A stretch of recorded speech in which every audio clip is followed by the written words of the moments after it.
Warning! The following live broadcast may contain loud, obnoxious, shrill, and alarming noises that might be considered disturbing, if not outright uncomfortable to listen to, especially if you are wearing headphones. I share my office space with an African gray parrot and two parakeets that you can hear acting up in the background right now. And I have no control over their behavior while I am live streaming. Unlike my regular videos, which I know I still owe everybody new videos, where I have the opportunity to edit them out as best as I can. So if you are sensitive to loud, surprising background noises, I recommend either not turning your volume up too loud or watching my edited, pre-recorded videos instead. Discretion is advised.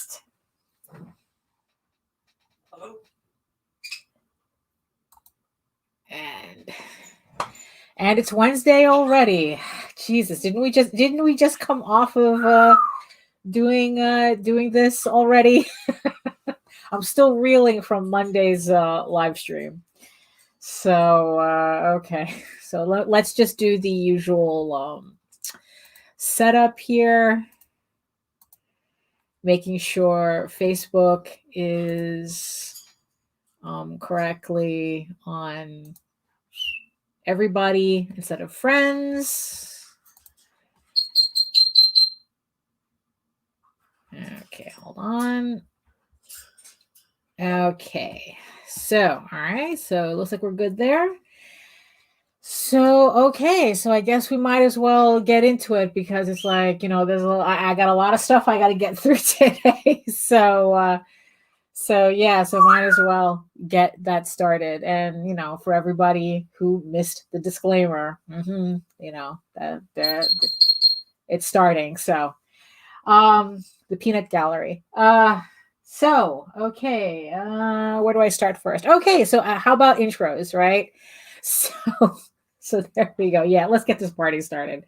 So hi, everybody. My name is Daphne Lage, and I'm a cartoonist, illustrator, and comic book artist from New York. I have been self-publishing comics since 1992, and I am known for let me get my props here, and I am known for the funny animal fantasy Tall Tales, and my medieval drama EGORAVEN, Heir of the First Unicorn, issue 2, now on Kickstarter, but we're going to be talking about that in a bit. So you can read both of my comics online at Tall Tales, TIILS online.com, and egoworks.com. Link, you know, right up there above my head. And if you're watching this on Facebook, you can also watch videos. You can also watch videos on how I make these comics on my YouTube channel at Daphne Lage, Lage Art. So yeah, so Monday's stream, just I guess a little quick recap. Monday's stream was actually pretty crazy, go nuts. Let's see, let me just double check something. Oh yeah, no, we're fine. Okay, so yeah, so Monday's live stream was pretty crazy, go nuts. And because that was where I debuted, well, I did the campaign, started the campaign for issue 2 of my new series, EGORAVEN, Heir of the First Unicorn. So this is for issue 2. And, you know, as you can see, I have the proof here, so it exists. And you guys helped me set a campaign record on Monday. You know, I funded my campaign in less than 3 hours, raised over $1,000, you know, in that 3 hours. I mean, just to give you some perspective on that, on my first campaign for issue 1, it took me 24 hours just to make $500. So the fact that for issue 2, I made $1,000 goal within 3 hours is absolutely amazing. And as of this morning, I have already, well, let me bring it up just to, I mean, it might as well that be the housekeeping, because like I said, there's a lot going on. You know, but the thing is, though, is that also I just want to thank, speaking of Kickstarters, I just want to thank everybody too for ending the Tall Tales Kickstarter for Thieves Quest Volume 1 with a bang. Oh, hello. Yes, so just starting out here. So you're first in the chat. So the Tall Tales campaign ended with a bang. We unlocked at the very last minute all of the stretch goals. So the metal bookmark is going to be a thing. So I'm very excited about that. So pretty much the end of let's see. Yes. So where are my tabs? Yeah, way too many tabs open just to run a live stream. I mean, it's ridiculous. Okay, so Tall Tales Thieves Quest Volume 1, the trade paperback on Kickstarter. We ended this we ended at noon today with 130 backers pledging $3,653. You guys really made it happen. We unlocked all of the stretch goals with a bit of a buffer. And hello, hi James, how you doing? And so that everything is going to happen with that.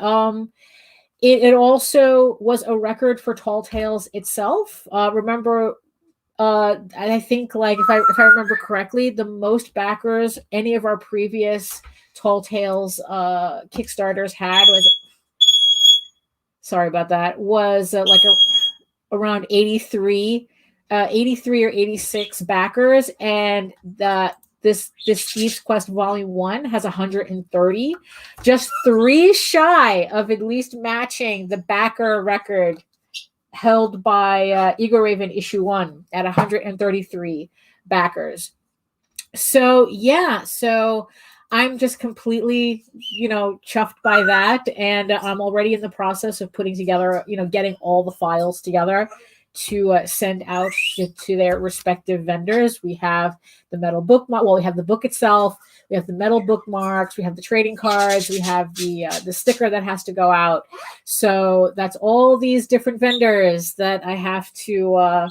I now have to deal with. We have to do the final count on everything, and so everything's going to go out by Monday at the latest. So so we're going to get that process really quickly started, so at least by the time all the funds clear and whatnot through Kickstarter, we can literally start shipping stuff out like that, so hopefully by the end of the month everybody will have their stuff for Tall Tales. So again, just to go back, so now I could just concentrate on the one Kickstarter. That's discussion we're going to be having in a minute about scheduling Kickstarters and campaigns and what works and what doesn't work. So let me get this. Here we go. So this is EGORAVEN, Heir of the First Unicorn, issue 2. Well, it's issue 1 and 2. As it stands right now, we're at 50 backers. So, so thank you all for continuing to support my book. And we're at 1681, which unlocks one our first stretch goal, which I'm going to scroll down here to show so that we can so 1500 unlocked the Coal Horse Crew, the Coal Horse Crew sticker. I'm really glad that we got to that one as quickly as we did. So the next stretch goal that we are gunning for is 2,000 to unlock the EGORAVEN sticker. And of course the goal is to hit 2,500 and unlock all the stickers. So it's like, so depending, so we're on a pretty good clip right now. So So yeah, so if you want to support the campaign, hold on, let me get my little banner here going. So if you want to support the campaign, links in the description box below. Also, if you see on the screen, I also am gunning to make a new backer record for my projects, 134. Like I said, EGORAVEN issue 1 had 133 backers, and I want to and I want to break that record, improve on it for issue 2. So at 134 backers, we unlock a raffle for this original piece of artwork. That it's a sketch cover mock-up that I did because I literally didn't have sketch covers for samples, so I made my own. And at 134 backers, we do a raffle, and the winner, either digital or physical backers, has a chance to have this original piece of artwork. It's marker, pen and ink and marker with metallic accents added to their order. So there we go. So we have we have all the stretch goals to go for, and the raffle goal, the raffle for the backer goal. So yeah, so now I can concentrate on one. So there we go. So yeah, so it's been an exciting couple of days, that's for sure. So okay, so what do we got? What do we got scheduled for today? So we don't need this anymore. So hold on. Okay, there we go. Yeah, because I have to close tabs as I need them because it chokes out. It starts choking out the processor on the computer if I leave too many tabs open. So, okay. So what do we have on the docket today? So today, I'm pretty much going to be inking. So I have a stack. I had a small stack of partially inked pieces that I really need to get to. So it's like I have something from EGORAVEN, something from Oswald, and something from Tall Tales that I have to, get started and add to that pile of pieces that need to be inked. So that's pretty much what we're going to be working on today. So let's get to the, I guess let's run a little commercial, and then I'm going to transfer to the desk so that we can get the inking started, get work started, and then we can start talking about stuff. So let's do that. The Continuing Adventures of EGORAVEN returns to Kickstarter. EGORAVEN, Heir of the First Unicorn, Issue 2, continues with EGORAVEN, a half-unicorn, half-human princess, exiled from her enchanted homeland Edenron, and forced into Turnham, one of the outer kingdoms of men. If you missed the first issue, don't worry, catch-up levels are available in both digital and physical editions. So check out my campaign, and thank you so much for all of your support. Okay, there we go. Okay, so let's set this up proper. Oh no, that's not what I wanted. Okay, I think this is what I wanted. All right, so let's switch that over. There we go. So, okay, so this is one of the pieces that I started working on. I actually finished a couple of pieces this morning just to get the pile moving. So this is actually, I think on a previous live stream, you guys, I don't remember if I drew this on a live stream or I was showing it off on a live stream. So I finally inked in, some of the main, let's see, let me straighten this out. I didn't, oh, there we go. Okay. And I'm wondering, why do I have to keep turning this? Okay, so this is, okay, that's as good as it's going to get. Okay, yeah, that's fine. So this is the cover to EGORAVEN issue 6. that I'm working on. I already, so yeah, so I figure, get part of that done. So so I was really happy with the way the characters came out. So it was just the background that I'm still kind of futzing with, but I think I got like a part of it that I'm happy enough with that I can kind of like still like pencil it out and ink it. It's this top part because it's like, of course I had to make it difficult for me for, by putting in vaulted ceilings, or whatever they call these, curved ceilings. And so yeah, so that's, because I have to make things difficult for myself. So yeah, so this is the cover right now for EGORAVEN issue 6. And while I'm continue to start futzing with the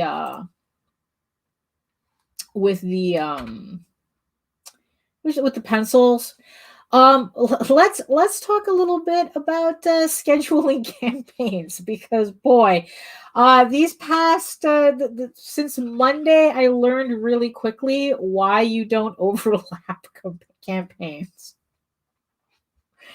So yeah, so that's kind of, what's on my mind right now. I mean, I'm really happy with how the campaigns are going right now, so I'm in a good mood.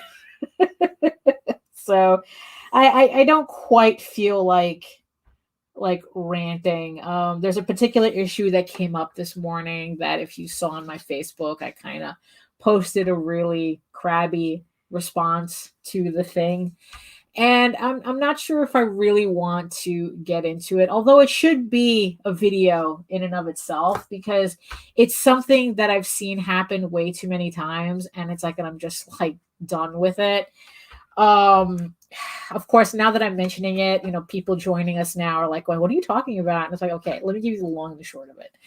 All right, so some internet dork decided that they were going to improve an old piece by J. Scott Campbell, by I guess, like, making it, more realistic, or whatever. You can look it up, and and the whole concept is just so ridiculously insulting. I mean, it's like, look, if you don't like, if you're not familiar with J. Scott Campbell's work, I mean, he's not known for his sense of realism. Let's just put it that way, okay? And somebody thought, and somebody confused their dislike for his art style as him drawing wrong. And hilarity ensued. Hey Pops. Hey Pops. Yeah, it's like, oh, I just want to give a shout out to Pops, who helped make Monday's miracle happen, and actually made this morning's miracle happen. So yeah, he rallied the troops this morning, and got the Tall Tales campaign to meet my final goal. So thanks a lot for all your help there. Here's it. What comic creators would you like to meet? Okay. You know what? Let's stick. You know what? Look, if you guys want to know more about the J. Scott Campbell nonsense, you guys can look it up online. Maybe I'll do a more in-depth video about it, or not. You can read my little post on Facebook about it. So. Like I said, I'm in a good mood, so I don't want to ruin it by talking about internet nonsense. Oh, you're welcome, sir. You're welcome, sir. So let's do that. What comic creators would I like to meet? Well, what's really funny is, like, I don't, as many conventions that I've been to, I mean, I've met a lot of comic book creators. I hung out with George Perez. It's like I spoke to, I met Joe Linsner.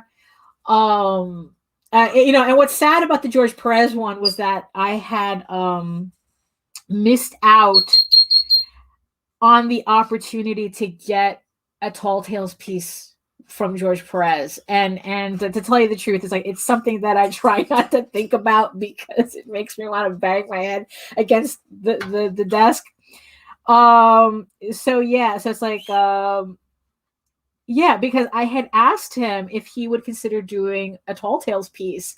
And he said, yes, he would. And he even quoted me a price, but my dumb, cheap ass passed on it, thinking that, this opportunity will come, will come multiple times. It's like, no, you only get an opportunity to get a piece from George Perez once.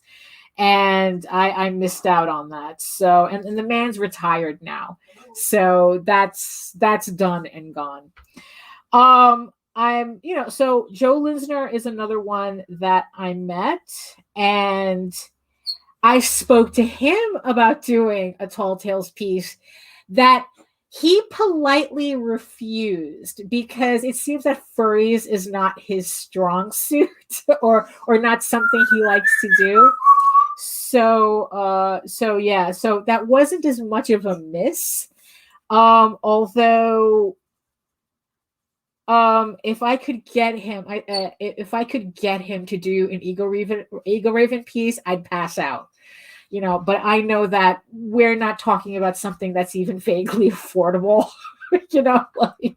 Like to get a Joe Linsner piece, I would have to be ready and committed right there, just to, because again, that's probably like an opportunity that only comes once, So yeah, so Joe Linsner. It's like I've met Neil Adams. I've met a bunch. Yeah, it's like kind of lost count as to how many. Now, if there's anybody that I haven't met that I would like to meet, it would be Arthur Adams. I didn't get a chance to meet him or talk to him.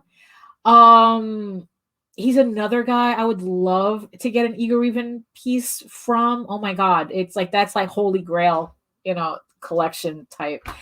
I can't even, we do have an idea as to how much his, what would cost.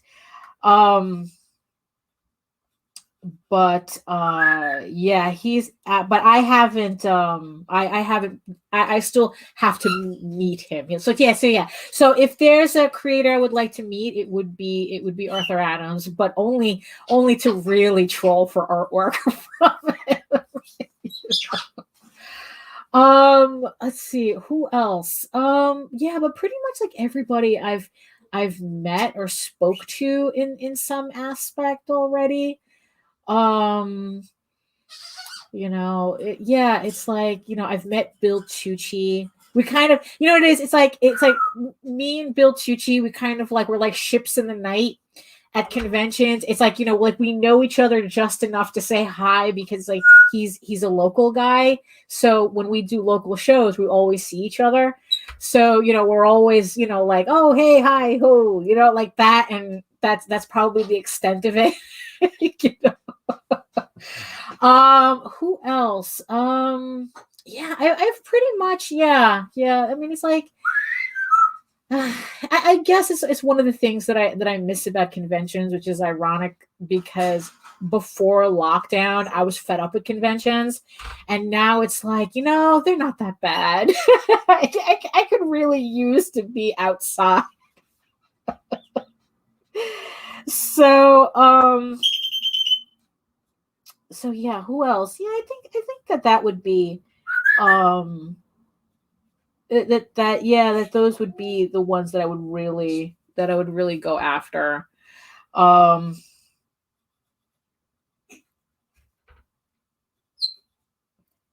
Yeah, and it's like, yeah. So here what I'm doing is I'm still working on this technique that I'm working on in trying to like freehand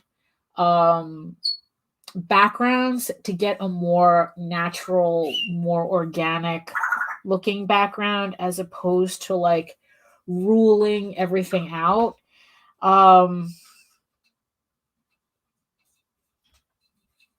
So yeah, so it's like, even though I do have some guides in, There's just some things that I just want to do freehand so that it doesn't look, especially when I ink it, so that it doesn't look,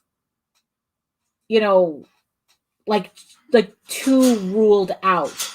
I mean, especially when we're talking about like a very, like medieval type style backgrounds and whatnot, where buildings, it's not like a cityscape where there are very sharp angles to work with, and for it to look accurate. But it's like when we're talking about like medieval type backgrounds that are made with very natural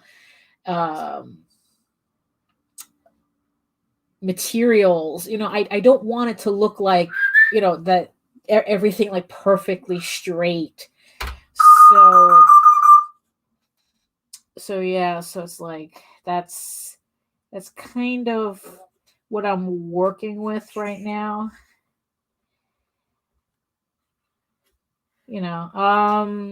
Let's see. Oh, so after Monday's live stream, right? So I learned really quickly, so if you are planning on doing your own campaigns or whatnot for either Kickstarter or Indiegogo or whatever campaigns.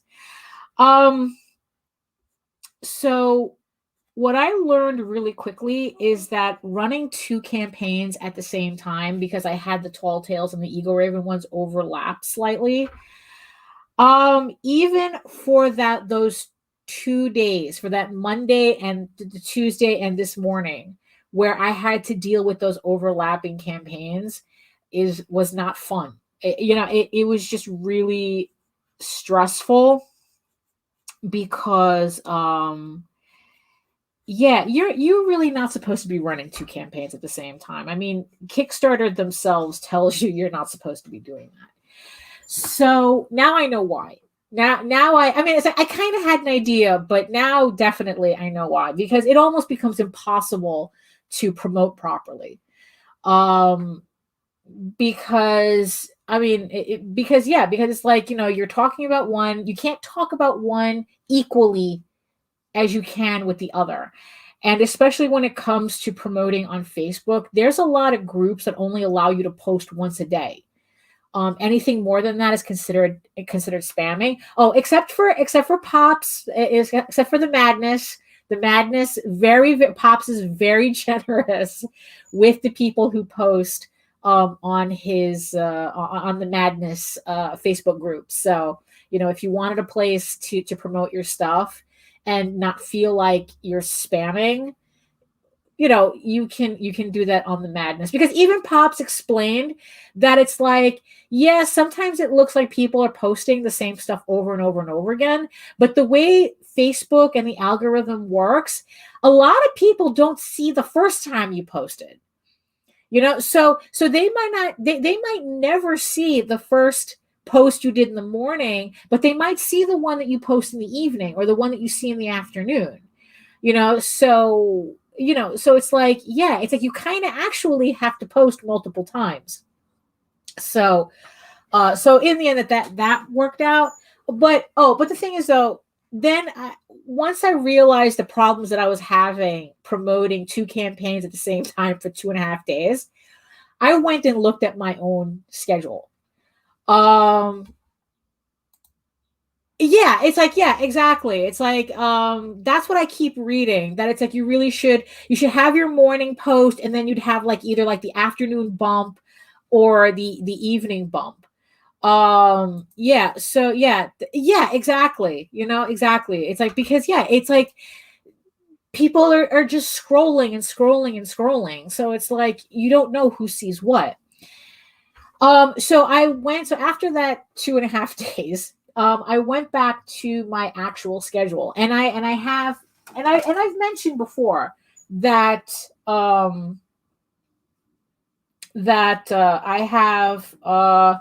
have my year planned out. So this is the calendar that I use to map out my year for campaigns, and I realized I had to make changes. So what happened was that when I initially made my schedule to do the Kickstarter campaigns, I was just looking at months. That's like, oh, if I skip a month. It's like, so I originally had 8 campaigns for 2021. Didn't really think about it. It's like, oh, until this last couple of months, we had to move up the Tall Tales campaign to not interfere with a Oswald campaign. And not for nothing, I got some pressure to move the EGORAVEN campaign, but I decided not to, because, like, you know what? I've promoted that exact date for the past 2 months, and I didn't want to change it, because I think that it would just kind of mess with all the promotion that I had already done. So, so I ran it exactly the way I scheduled it. Got the date, got the 2.5-day overlap, and it's like, oh, I really got to rethink my schedule for the rest of the year. So this time what I did was I went back to the to my calendar, and instead of just marking out the months, what I did was I actually marked out how long the campaigns are going to go, and also how, and also time to fulfill, to print and fulfill. And what I noticed incredibly quickly, unless you talk to JD and you get like a little smug smile from him going, I told you so, but it's like, whatever, was that I couldn't handle that. I couldn't really function with that many campaigns, with that much overlap between fulfilling.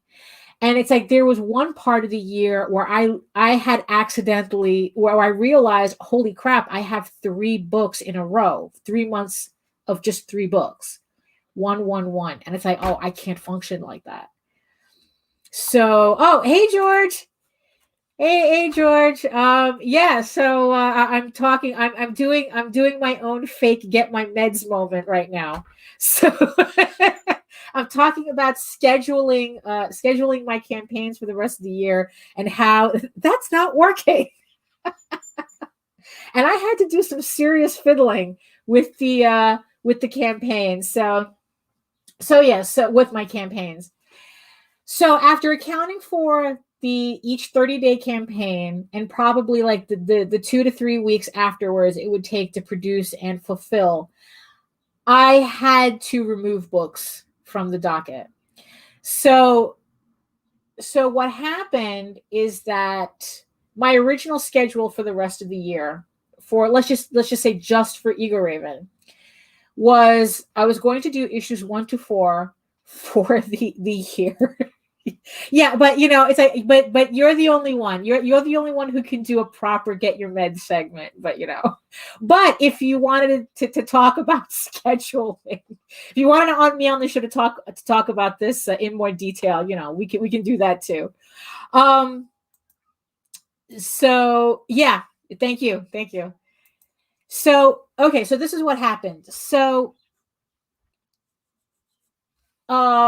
where was it? So EGORAVEN. So the original idea for EGORAVEN was to do release issues 1 through 4 for the year. And then in January I would release oh, hello. Greetings to you too, sir. Right. Oh, yeah, I know, right? Maybe if I stopped reading the chat for a second, I could actually get through my thoughts.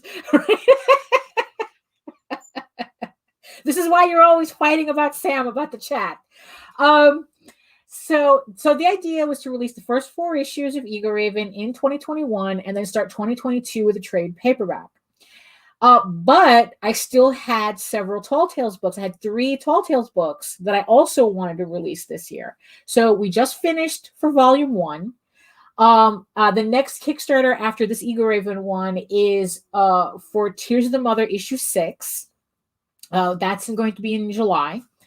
And then we're going to do the second volume of Tall Tales, of Thieves Quest. So that one would collect issues 6 through 10. So that's what I thought was a really good full schedule is not happening. So there was way too much overlap. And also it's like way too many projects I had to finish at the same time in order for this schedule to work. And even with the help that I'm getting with getting like somebody to do the flatting and whatnot, that was not working. That was not going to work. I mean, I could see it already that it wasn't going to work. So so I had to really rethink my schedule. And as a result, I had to remove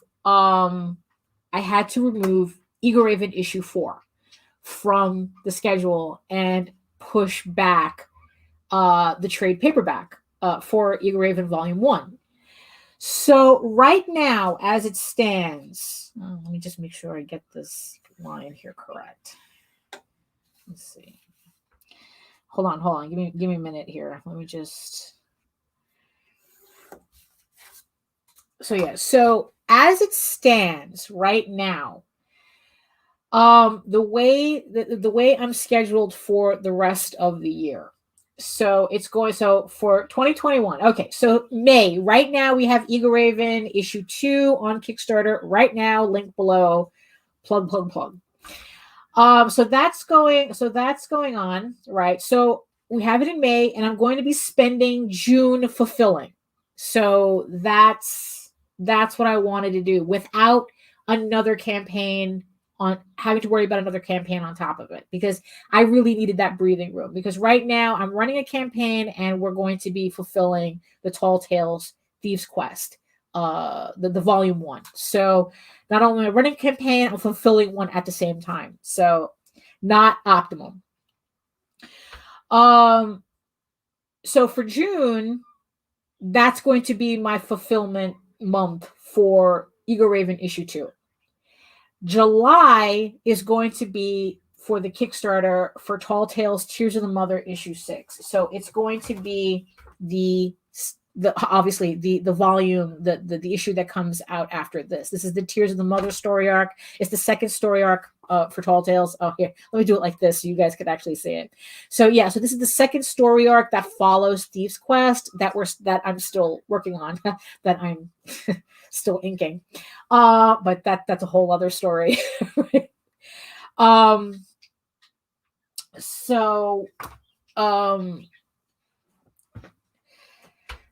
So that issue is going to be in July. So that's a project. So that inking and that lettering, I have to, once the inking is done, everything, lettering and putting together the file is like that. Hey, Joe. Yeah, I know, right? I keep butting into John's streams, but this is really the only good time for me too. No, you didn't miss the rant. I kind of started, but decided that because of how Tall Tales ended this morning and the way EGORAVEN, the Kickstarters are doing, I'm in a little too good of a mood to ruin it with a rant right now. So, but I think it deserves its own video, because like I said, it's nonsense that I keep seeing. So it's not just this particular incident. So yeah, I'm going to save that for its own video. Oh yeah. Yeah, pretty much. Yeah. Thank you though. So the where was I? So the scheduling, right? So now I have July for Tall Tales for Kickstarter. So now I have to get my ass in gear, finish inking that book. Once I finish inking the pages, the rest of it's really easy. It's like it takes me about 3 or 4 days to letter. Sometimes, depending if I'm really in a groove, it could take me about 2 days. Putting together the file, it takes me a day to do that. That's nothing. I mean, I have templates for everything. It's not that big. It's just the inking. It's the physical inking, that I really have to get my butt in gear for. But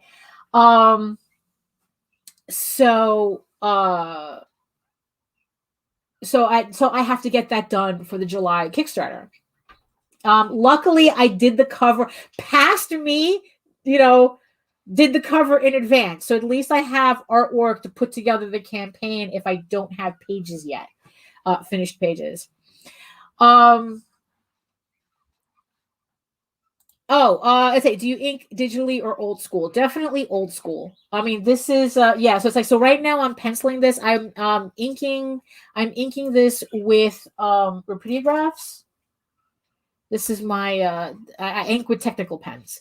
And in a minute, I'm gonna start inking some of this. Well, actually, I'm gonna ink something else because this requires a little bit too much concentration for me because it is a background. So I don't want to talk and try to ink in a background at the same time. So I'll be demonstrating my actual inking in a moment. So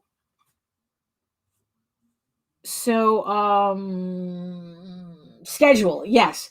So book comes out in July. Tall Tales comes out in July. So August, I am completely leaving for fulfillment again. It's like without an overlapping campaign.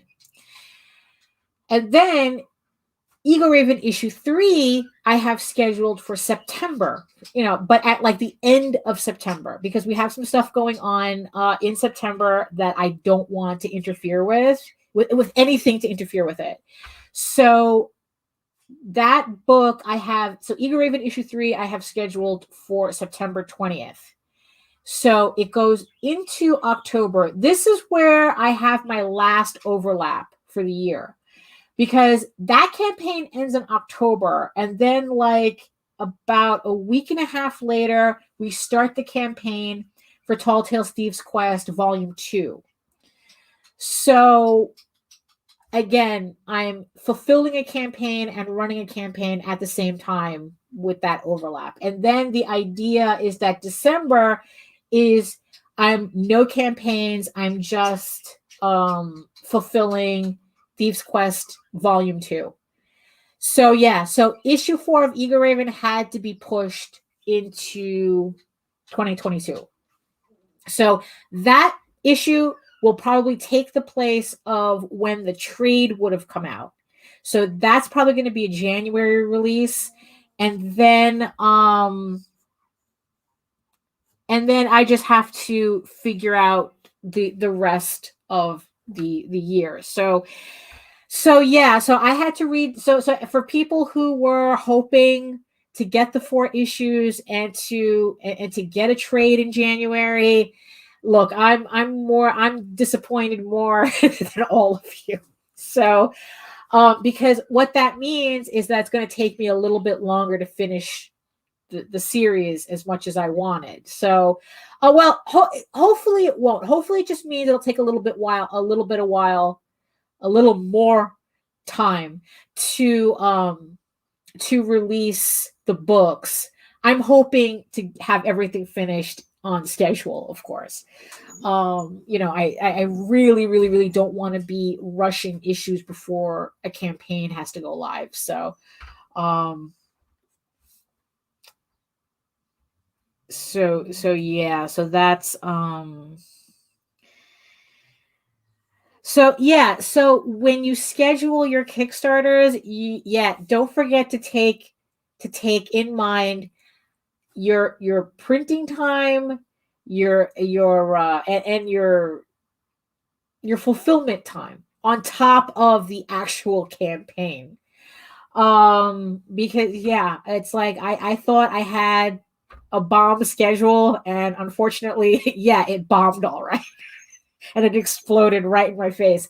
But at least, I have the rest of the year to adjust for it. So so it's like I'm hoping you got something out of that rambling, but I just figure just because I have been talking about this schedule as I had it before for a bit publicly, I wanted also to make my changes public, so that if you remember when I posted on Facebook my original schedule, and if you're kind of still going by that,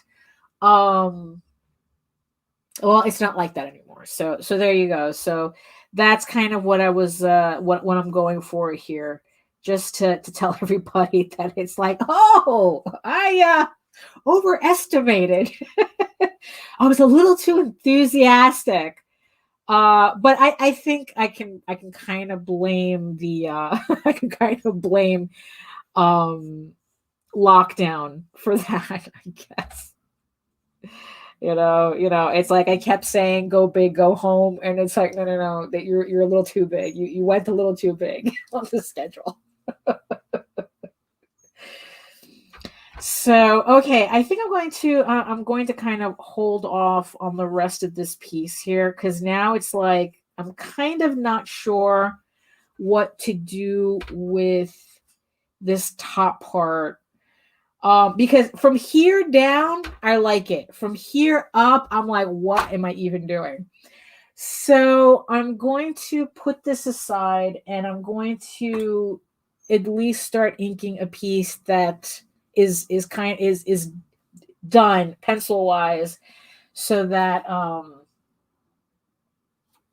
it'll be easier for me to talk and work at the same time. So let me just put this here. Hold on, I gotta.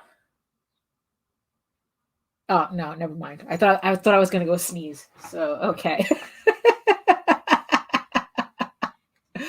Okay, it's like, oh well, okay. I'm sure. You see, you guys would have made it more coherent, right? But like I said, if you wanted to talk more in detail, maybe it's like if you had actual questions, maybe I could answer in a more coherent styles. Yeah, it's like right. Yeah, that's what I was hoping for. As long as you're transparent, and that's the important thing. You have to be transparent with everybody. You're doing these campaigns. I mean, I was a little hesitant to overlap campaigns, but I was assured by people especially in the comics launch group, that yeah, as long as it doesn't affect fulfillment, overlapping campaigns shouldn't be an issue. So so obviously so far, we don't have, we're not have, I'm not finding a problem with that. Yeah. So this is okay. So this was the piece that I started on a previous live stream. Now you're actually getting to see what it should have looked like back then. But I think I only had gotten like this much sketched out. So this is the finished sketch for that piece. So this is the one that I'm going to start working on, because at least let me get one piece. Oh, it's like I thought, yeah, doing comics was the easy work. Oh, I wish. It's like this is the hard part. This is definitely, at least for me, it's the hard part. The technical aspects are old hat, because like I said, you can make templates, and I have a ton of templates, and I have a lot of things set up. So like even with the lettering, it's like I already have like everything set up, so I could just plop in and put in the dialogue and just adjust, and it doesn't take me any time at all. So that's but actually drawing takes the actual time. Yeah.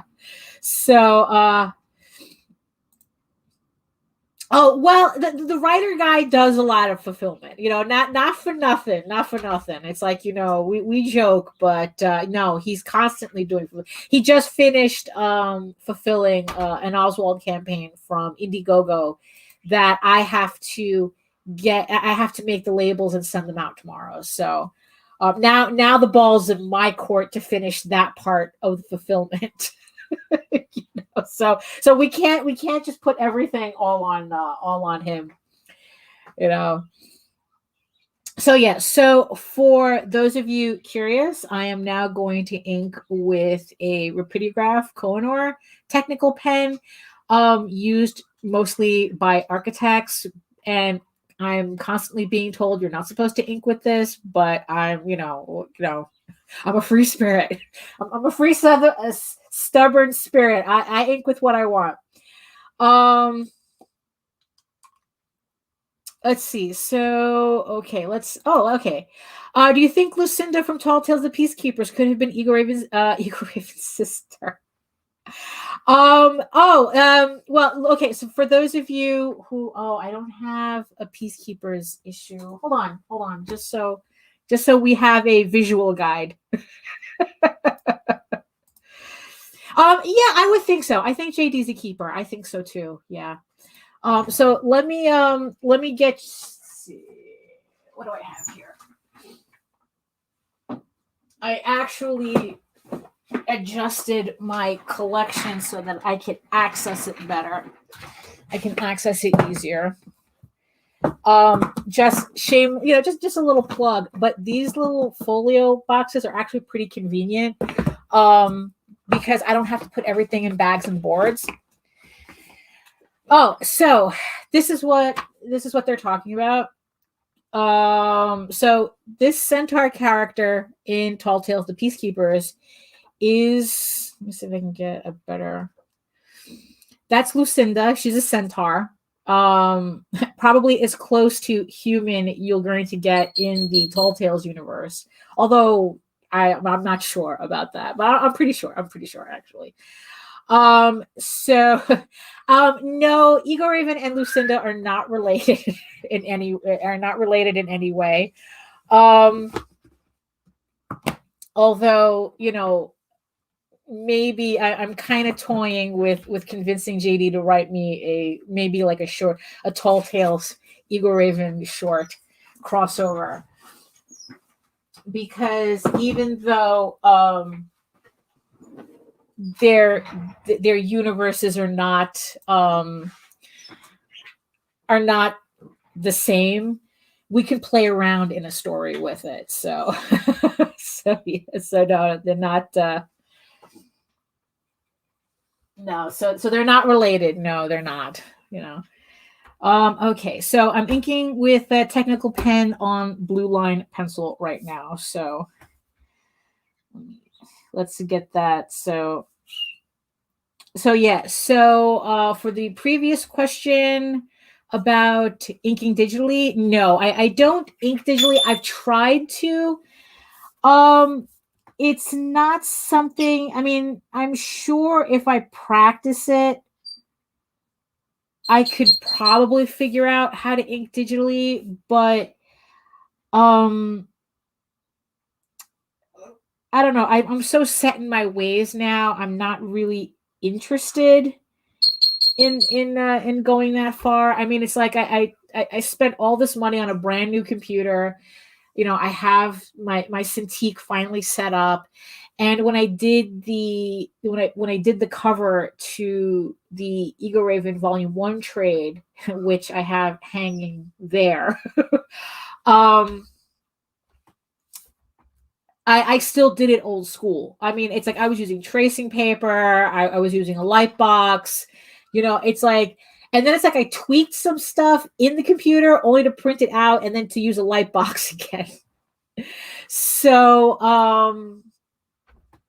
yeah, it's like there are just some things that I'm just so used to, and because of that, I'm faster at it than if I did do the work digitally. The only real thing that I do digitally artistically is coloring. That's the only thing that I went out of my way to really learn how to do, because like in the end it's giving me the effect that I want for my work that I couldn't get using traditional media. So yeah, so that's in the end. I mean, so yeah, so inking, so I really have no incentive to really learn inking on the tablet digitally. So, and also it's like there's just really something about having this physical space to work in. I mean, yeah, it's just kind of, I guess like there's certain things that I'm just too tactile. I need I need to be, turning the paper and really seeing it, and so yeah.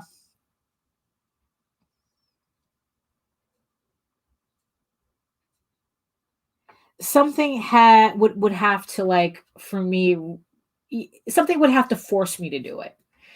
And if there's no reason for it, I'm not really going to go out of my way to learn. There's a lot of stuff I could, that I would rather do digitally without having to do everything digitally. So, there's room for both. Oh yeah, so in terms of a Tall Tales EGORAVEN crossover, yeah, kind of. It's something like that. Yeah.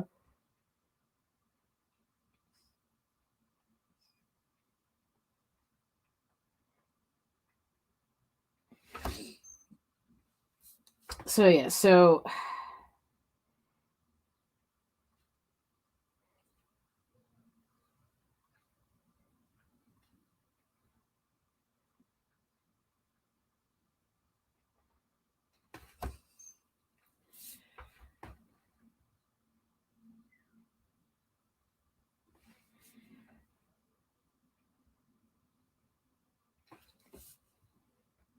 yeah, but yeah, I have to start putting together the campaign for Tall Tales for the next one, the one for July.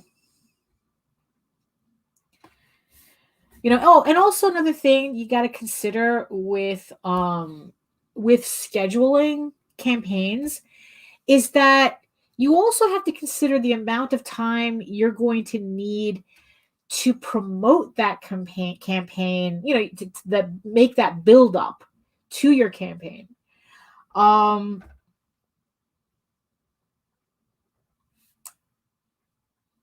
So yeah, there's a lot of things that I didn't really think of in terms of it.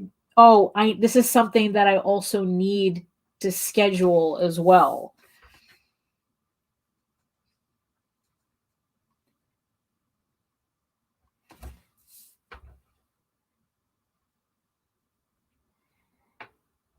But yeah, but but also it's like there's some lessons you kind of have to learn the hard way.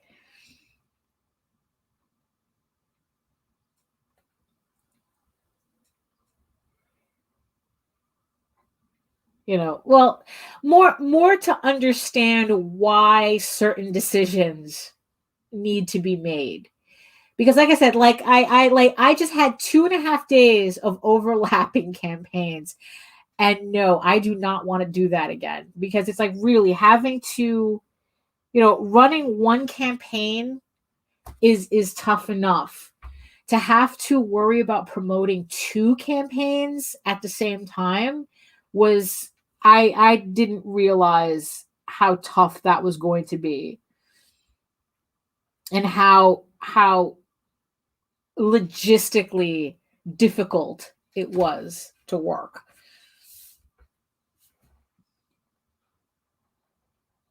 I mean, it's like, it's almost like a Kickstarter when they tell you you can't do that. It's almost like they know what they're talking about, right?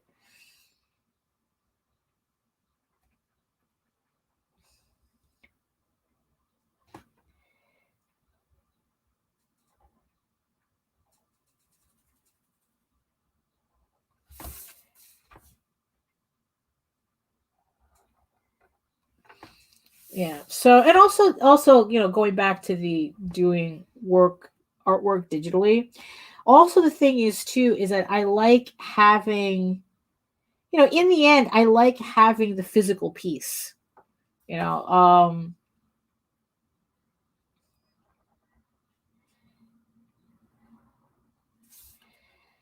when I'm, so it's like when I'm done, I have something physical. I don't know. Like I said, I'm tactile. But like just the other day, I finished a cover where it started off as a sketch I tried to do digitally.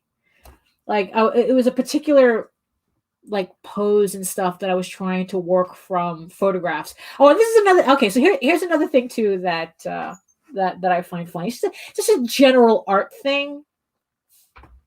So, so I was working on a a piece that really required photographic reference. And the funny thing is that you would think if you traced a photo, right, that you'd be able to get what you want. And it's really funny, even ever since, all the way from art and design, the teachers always said, do not trace photos. Oh, hold on. We got a question here. Have you had any comics that are little known? What do you mean? Like underrated comics, like weird comics that I like, that is not really, that most people wouldn't know about? Yeah, I do. Well, if that's the question, it's like, yeah, I think that, I mean, that's a whole other conversation. It's like, comics that I own, comics that I used to own, that I'm only realizing now will never see a reprint. And I kind of regret not keeping those comics from, that for one reason or another, like for the life of me, I don't remember like why I got rid of so many comics, that now it's like, I just like, duh, what was I thinking? Let's see. So yesterday, on the last live stream, I spoke about a book called Artesia, where I'm pretty much convinced that Mark Smiley, the creator and the artist, is never going to finish it. So there's that one book that's not very well known. And because of that, because it's not very well known, there's no pressure to really get it out, for him to finish it. There's no pressure for him to finish it, I guess. I mean, I don't think that a comic should have to be well known, but at the same time, it's like I said, I don't know his reasons for not continuing the story. Another book that I have that's one of my favorites that's not well known is Greg Williams' Animal Mystic. And he's another one. Now, as far as I know, the work that he's done is complete as it stands. So it's not like I'm waiting for him to finish. I'm just wanting him to add to the mythology. The problem is that he's another one who for the longest time, kept hinting at a new series, and continuing the series and doing more stuff with the characters, and then he like literally fell off the face of the earth. Before I released EGORAVEN #1, I tried contacting him through DeviantArt to see if I could get him to do a variant cover. Never heard from him. I spoke with a guy that he worked with a while ago, Everett Hartsoe, and he said that he hadn't seen the guy or heard from the guy in like 5 years. So I just took that as a sign, and it's like, okay, this variant cover is not going to happen. So he's another one. He's another creator that, I guess it would be like a book that a lot of people don't know of, that I love, but he's not going to be doing. I'm not seeing anything more of that. There's a book called Xanadu by Vicky Wyman. This is more of a furry comic. Not recently. I mean, she passed, and again, I realized that no one is going to reprint her stuff, and that's kind of a shame. Again, like her comics, for some reason, I got rid of. And yeah, I can still find them for like okay prices, but it's like there's never going to be like a master trade unless like another publisher actually decides to do it. And I don't even know who owns the work, or if the artwork is even still available. If it even that they can even print from. What are you talking about, Greg Williams? Because yeah, he's definitely a ghost as far as I can tell. I didn't try to make too much of an effort because because in the end it's like if the dude disappeared, he disappeared for a reason. So I'm not going to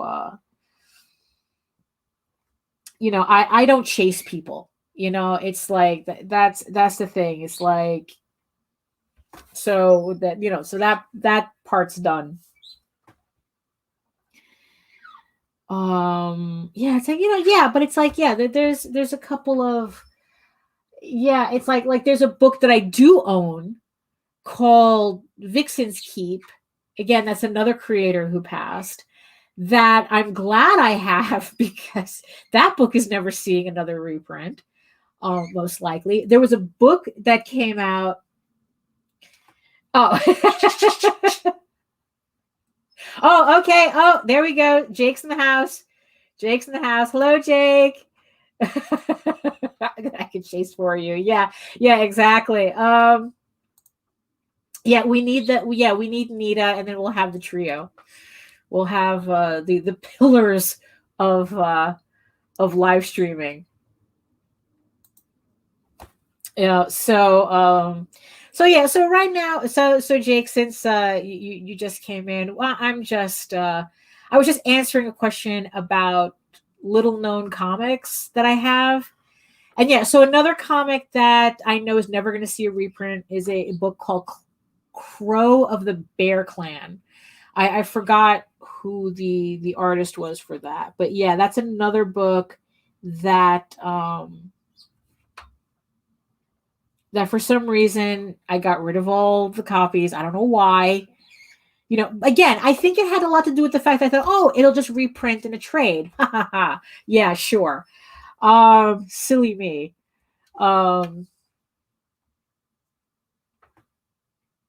Yeah, so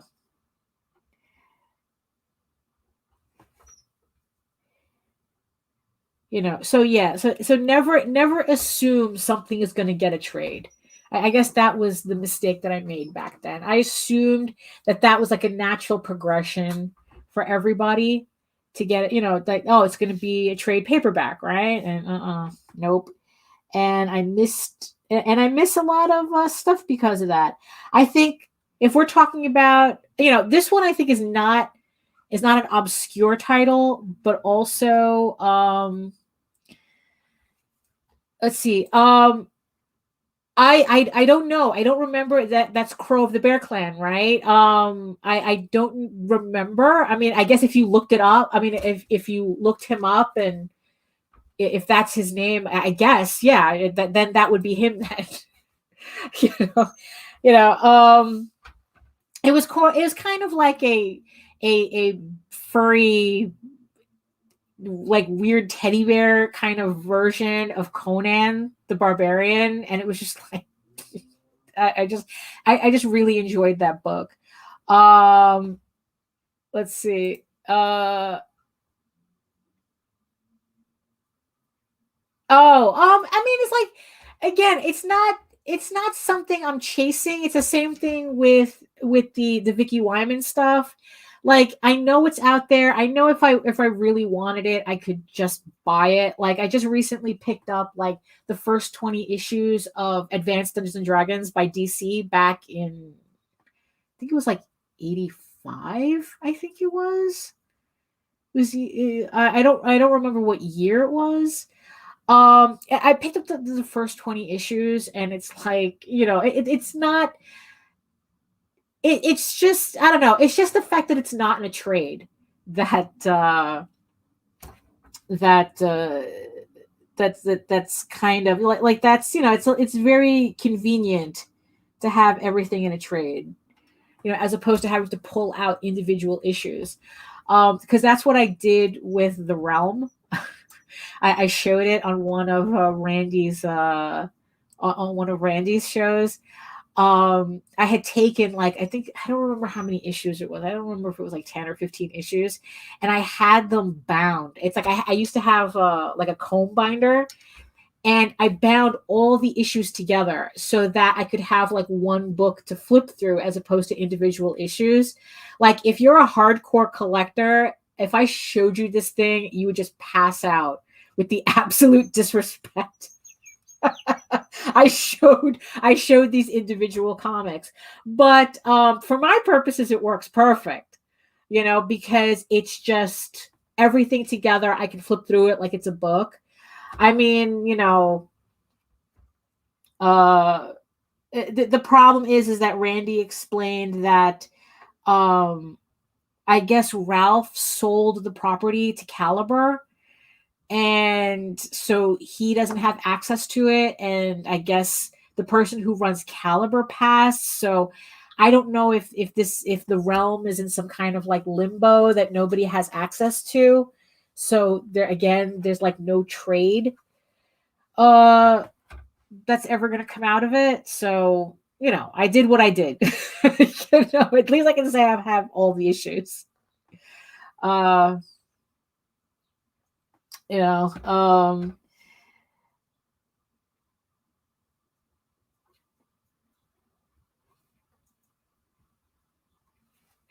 know, and that's a funny thing that you know, you mentioned She-Hulk, right? Because it's like it's just, you know, because it's just really funny, you know, because JD collects a lot of these omnibus ones. I think he might actually have that one somewhere. You know, is the fact that, you know, like small publishers, like in the end, I have to like be resigned to that fate that it's like, oh, that they have to make these decisions. It's like, oh, I can't afford to do this or that or the other thing. But I mean, when you're talking about Marvel, like I don't understand why they allow their stuff to go out of print. Any of it. You know, you know, like I used to collect the Conan books. What is it, like those big, oh well, that's from Dark Horse, actually, the Conan books from Dark Horse, and they're black and white, and I don't understand, but they're now all out of print, and I don't understand why. It's like this is evergreen material. It's like you're a billion, well, not maybe not Dark Horse, but like Marvel is $1 billion company. Why are they holding back on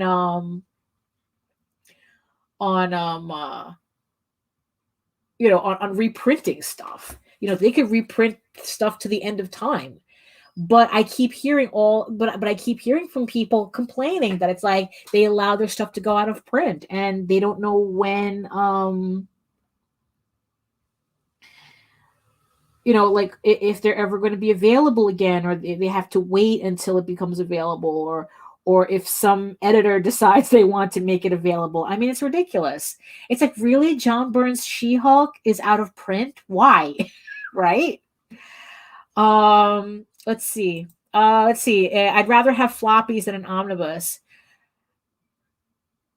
Floppies feel more personal. Well, I mean, because you see, that's the funny thing, because I do use these as reference. I do use a lot of these as reference. So it's a lot more convenient for me to have an omnibus, which is the reason why I kind of like these folios that I have over here to store floppies in, because at least that's kind of like the closest I can get to like it being like in book form. Without it being in book form, I have to buy some more for those Adventures in Dragons that I bought. So then that way I can take them out of the back, put them in the folio, and then whenever I need to like look up something, I could just pull them out and just do what I need to do without having to worry about bags and boards and putting them back and where am I putting them. And, you know, it just goes all in one box. So, and, you know, and it's the same thing with the Conan stuff, with the Conan books. I preferred the books because then it was easier for me to look through them. The only exception being the like this massive Conan book. It's like this big. It's like this thick. This giant this giant omnibus. It's like beyond an omnibus. And like just having this in your lap would stop circulation. It's so big and heavy, and that I don't under that. That's too big. That's you know, that's too big, because it's like it becomes not usable for me, because if it becomes an effort to pull out a book, then what's the good in having that? You know, let's see. Okay, here we go. So sensational She-Hulk was a great statement on writing. Yeah, I mean, you know, it's like, you know what it is? It's like it was John, you know, it was Deadpool before Deadpool. You know, it's like John Byrne did a lot of like fourth wall type stuff, and you know, and it was kind of like, you know, comedy, and it's like, yeah, it's, you know, now it's like if they were going to do She-Hulk like that, everyone was like, oh, she's copying Deadpool. It's like, no, honey, she predates Deadpool. So yeah. Yeah, so there you go. Yeah. Uh-huh. Yeah, no, for real. You could kill somebody with this book.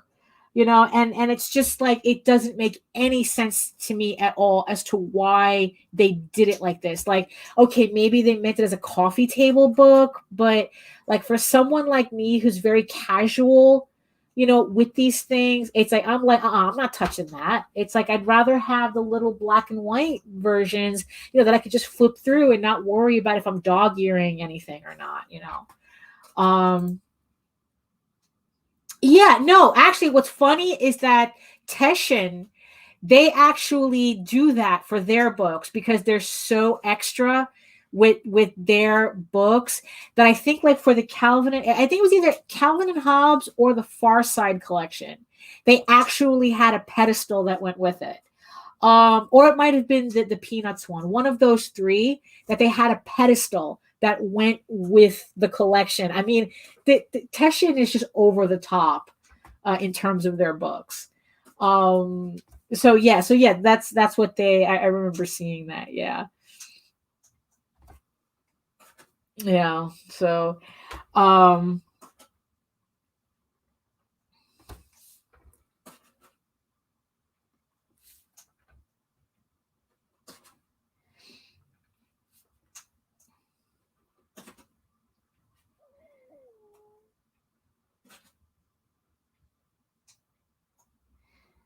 but honestly though, the my holy grail, my other holy grail of trade paperbacks that'll probably never happen is Omaha the Cat Dancer.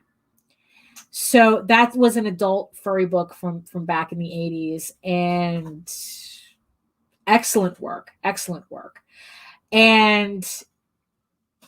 And yeah, that's one of those books where it's like, I don't think that's ever going to see an actual collection. I mean, this man could put, Reed Waller could put Omaha, could put that on Kickstarter and make $1 billion. You know, because I'm sure I'm not the only one waiting to see that collected.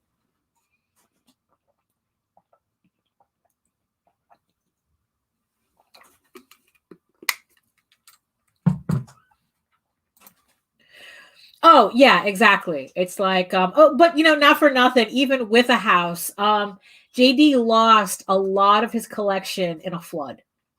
We had our basement flooded, and he lost a lot of stuff. I mean, to this day, like he gets tight over the books that he lost in that flood. So yeah, you know, it's not just, you know, owning your own place to store these things. It's making sure they're stored in a way that they don't get destroyed. You know. Yeah, well, you see, that's the thing. There was always a debate as to whether Omaha was furry, what was considered furry or not. I mean, it's like, you know, Reed Waller was underground, and you know, the funny animals. I mean, and that's the thing. I think even Reed Waller used the term funny animals, and because that was like an underground terminology. And so yeah, it was. Yeah, because it's like, because to me it's like Xanadu by Vicky Wyman is furry. because the way I kind of understand it is that it was kind of made by somebody from the fandom for the fandom.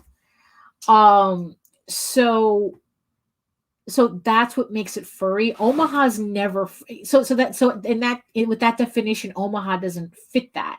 I mean, honestly, under that definition, Tall Tales doesn't even fit that. You know, it's not technically a furry book because I didn't make it for the fandom. I just made this book as a book. You know, it's it's funny how I don't that's the funny thing for Omaha. I have a hard time like really it's technically not a furry book. It's a funny animal book, which is something different. Which is, like I said, it's more underground terminology than fandom terminology. Yeah. Oh, if I'm sounding a little congested, it's the glasses. It's really pinching my sinuses. So I keep having to push it up to kind of relieve the pressure. So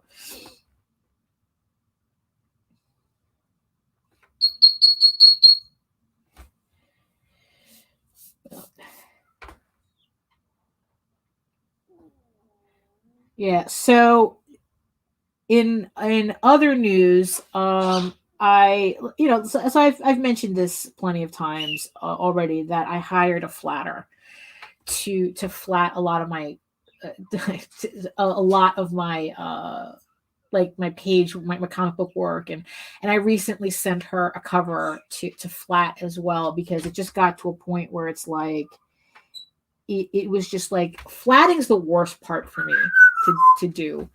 I don't know why that takes the tedium of flatting just kills me. I'd rather be shading, you know, it's like it's I don't know, it's just something. I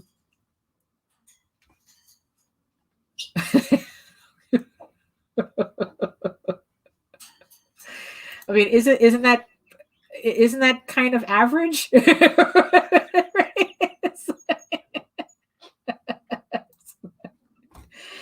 You know, because it's like, because you know what's really funny? It's like that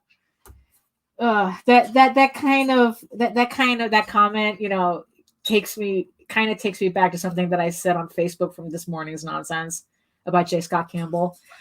You know what? It's like I'm babbling anyway, so why don't we talk a little bit about that? So I had started explaining that at the beginning. So J. Scott Campbell, you know, one of these guys, you can look him up. I'm not going into detail about it, but some goofball on the internet decided that they were going to improve like an old piece that he did. Now, J. Scott is one of these guys who has a very distinct style. And it's one of those styles where you either love it or you don't. And me personally, I don't, but that's none of my business.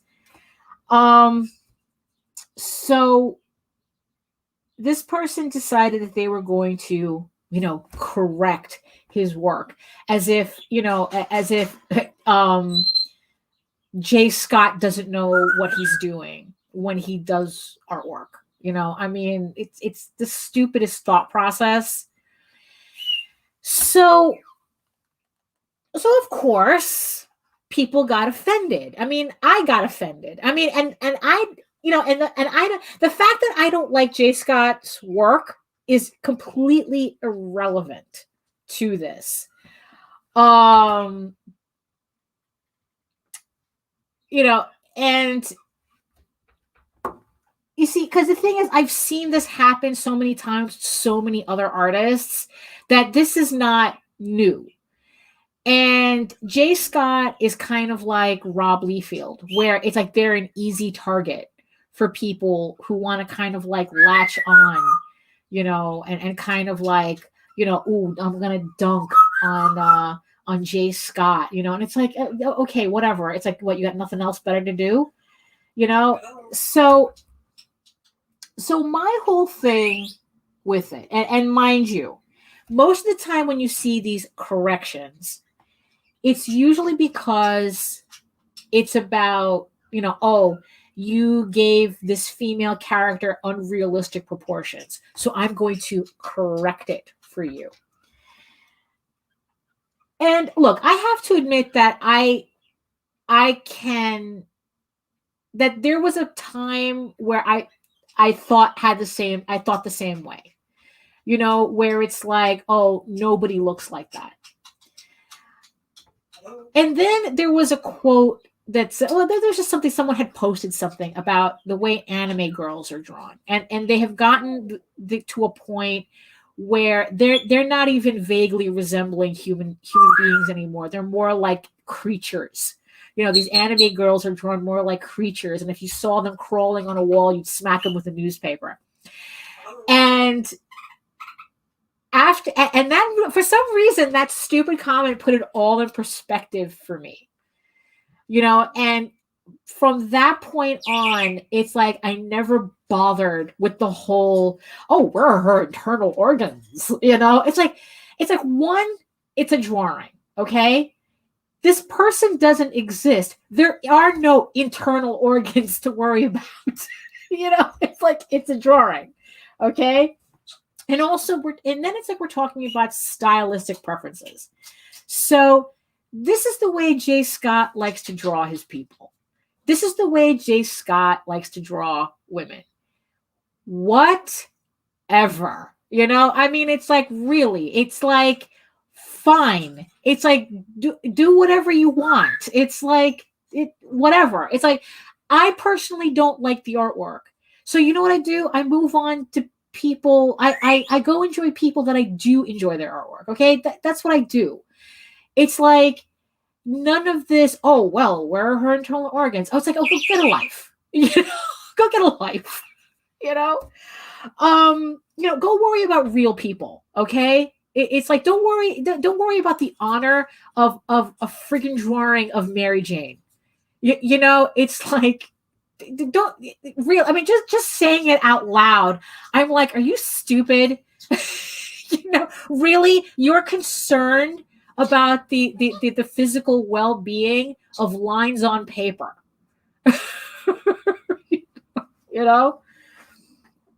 So, but the thing is, though, it's not just a Jay Scott issue, okay? It's like, so what they're complaining about, so,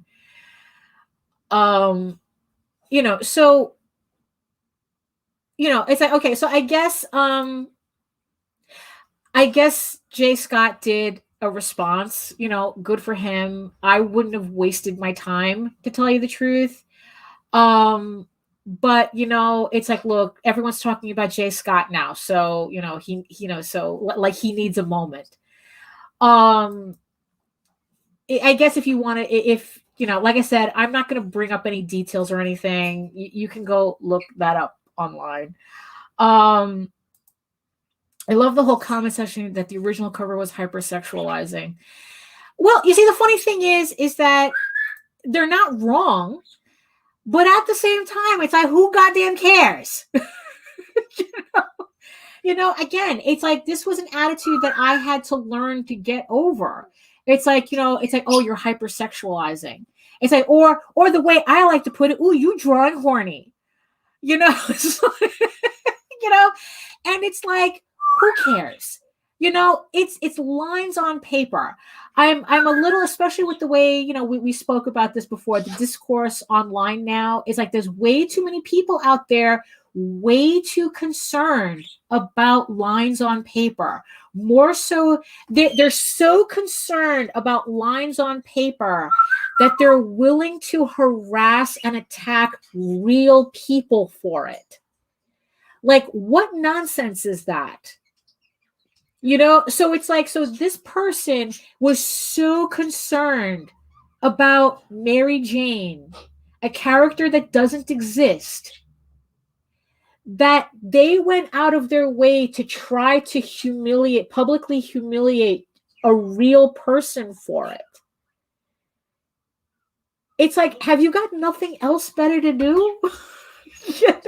I mean, really? It's like there's this, it's like, to me, it's like, that's like, this is not real. So it doesn't matter in the end if she's hypersexualized. If, Jay Scott could have like been jerking off to the piece while he was drawing it. So what? I mean, it's like, it's a drawing. It doesn't exist. The people, fucking Spider-Man does not exist in the drawing either. But nobody was concerned about how he was drawn in the image. Okay? It's like, worry about your own artwork. If that's not the type of artwork you want to do, then don't do it. Worry about your own artwork. You don't want to paint stuff, characters, Evangelion characters, like, sexy, what's that guy on DeviantArt, sexy robots, cute sexy robots on DeviantArt.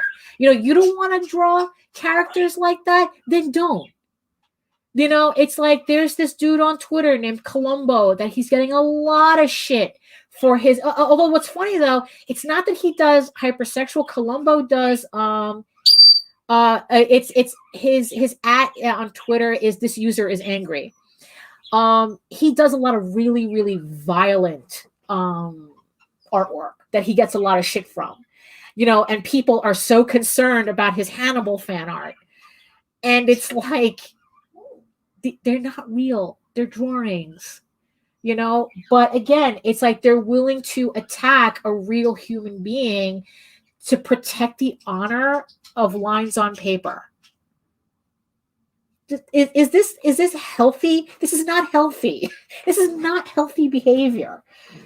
Let people be goddamn horny in their artwork, okay? Because you know why in the end, it's like, I had to get over myself with that, because these people who are doing the attacking, they're not just attacking Jay Scott. In the end, it's like, they're only like, in the end, they end up attacking everybody. And it's like, yeah, maybe I'm a little self-serving, at the thought that, I could just as easily have that come back at me, and it's like, who needs that? That it's like, you're going to have people turn around and say, oh, you're sexualizing that character. It's like, what? It's like, it's like, what does that even mean? In the end, that it makes you horny and that upsets you? That the artwork might make, look, as long as you're not, draw all the horny artwork you want.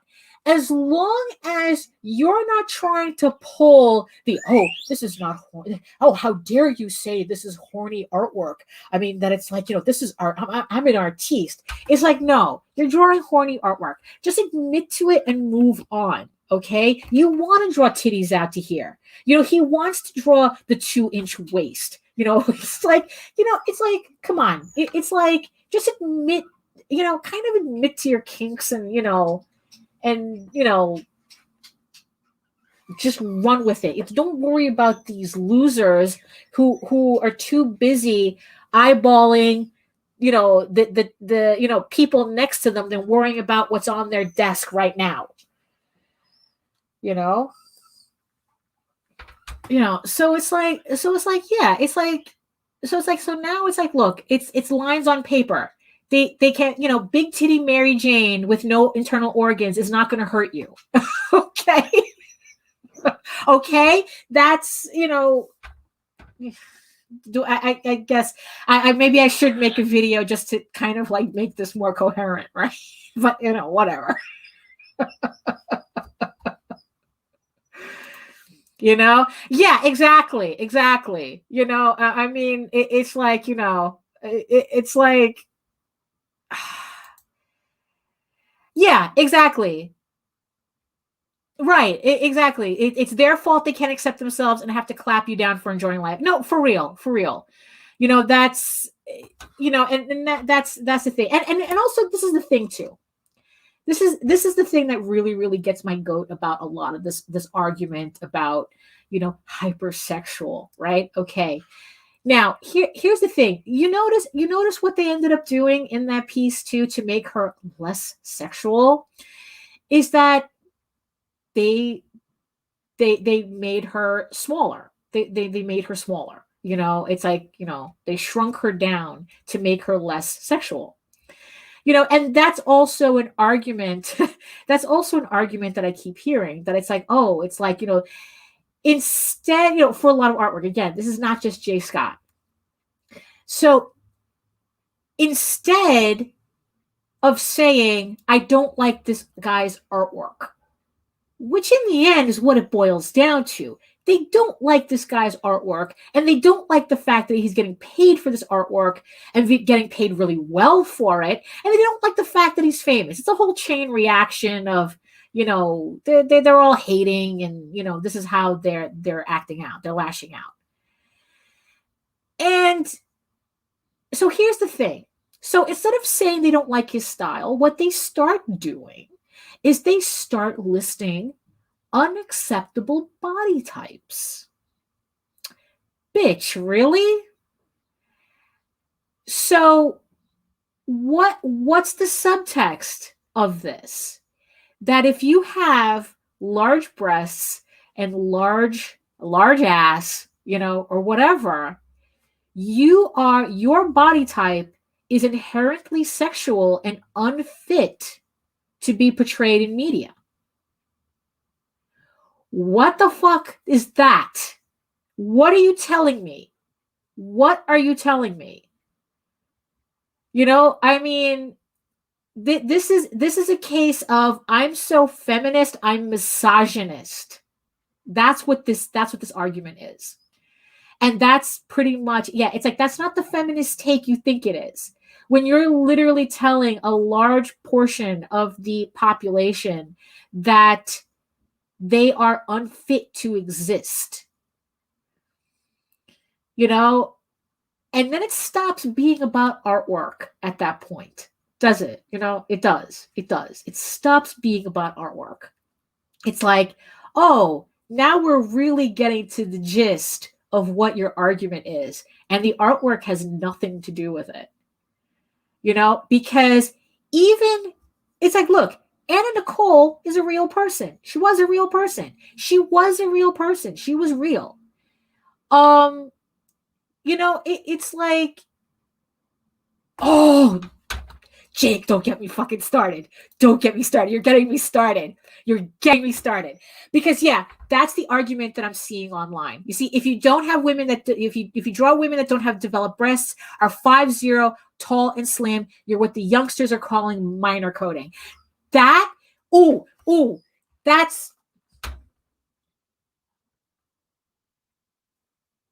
where do I even begin with that? Because that's the argument that I'm seeing. That's, and you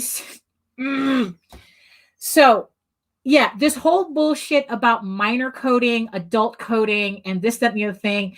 And honestly, all it does is convince me that everybody 18 and under needs to be banned from social media. Because this is part, because all these arguments they're all, the Venn diagram is almost a circle. So for those of you who need, how do I even begin to even describe this nonsense? There are literally people online that think that there's such a thing as minor coding, which means that if you're like, now I've seen variations of the size limit. Like they literally have, if you look a certain way, if you're petite, there was one post that said if you were under 5'7", that you were minor coded, which means that anybody who found you attractive it immediately made them a pedophile. One, pedophile has an actual fucking definition that I wish people would use more often. And it doesn't mean, it has it doesn't mean minor coded, okay?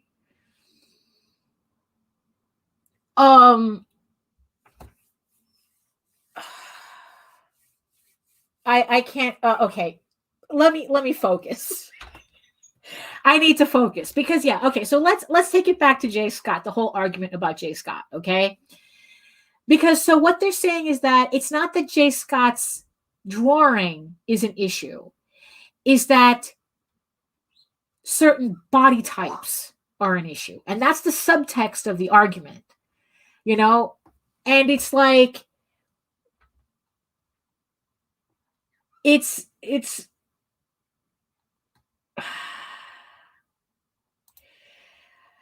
tell that yes, all our hourglass pear buxom muscular shaped women body type isn't the issue. It's their fucking mess up. Yes, it is. Yes, it is. It's like they're not really reacting to the artwork. They're reacting. Yeah, the sec you see, but that's the thing that they think that they're dunking on real people to protect the honor of fucking drawings. Okay? And it's like, so they're saying that this body type, that they're pretty much with their arguments is telling me that I am unacceptable for viewing.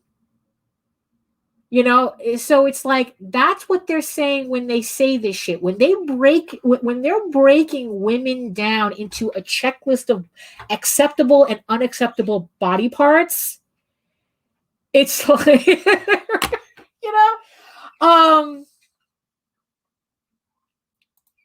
it's like, oh, well, yeah, I know. It's look, we're seeing the stupid out there. And there's a reason why I keep telling people to curate your experience online. It's like block, mute, everything. It's like whatever it takes to keep these people off of your timeline. Just do it, because trust me, you do not. This is not discourse. This is you can't talk sense into these people because they're literally making up definitions of words that have definitions already. I mean, we're talking about people who are saying that height differences is pedophilia, that age gap is pedophilia. But like you could be a 50-year-old dating a 30-year-old and it's pedophilia. Like, that's how ridiculous the discourse is. It makes no sense whatsoever. I don't know what planet these kids want to live on, because I don't understand it at all, what it is that they're arguing, to tell you the truth. I really don't. So it's like, right. Yeah. And it's like limiting creativity to standard dictated by nebulous people. And, not to be that person, but, that's,